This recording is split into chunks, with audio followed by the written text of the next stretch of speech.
आरोप है कि आप ये फंड इतना खर्चा कहाँ से लाते हैं? किसका आरोप है?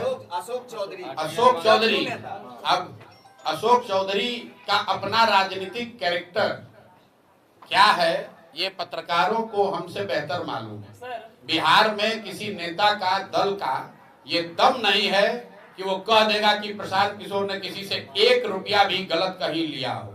इतने दिन से हम पैदल घूम रहे हैं, 2.5 बरस से, डंके की चोट पर जो कहते हैं, जिसको दम है आकर चेक कर लो, अगर कुछ गलत हो तो पकड़ लो। हम एमएलए एमपी नहीं है, बालू शराब माफिया का काम नहीं करते हैं, ठेकेदारी नहीं करते हैं, किसी से घूस नहीं लेते हैं।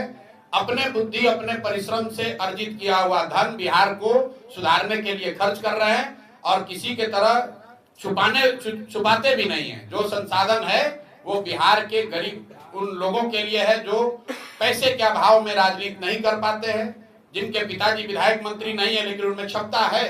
तो अगर बिहार के बच्चों में क्षमता है और पैसे के अभाव में अशोक चौधरी के पिताजी की तरह उनके पिताजी अगर विधायक नहीं है, अशोक चौधरी की तरह उनके पास पैसा नहीं है कि टिकट खरीद के अपने बेटी को एमपी बना दे, तो ऐसे लोगों के लिए जन सुराज खड़ा है तो स्वाभाविक तौर पर कि इन लोगों को तो मिर्ची लगेगा ही। उन पर मानहानि का केस कर रहे हैं। वेट करिए, इंतजार करिए, हड़बड़ाइए नहीं।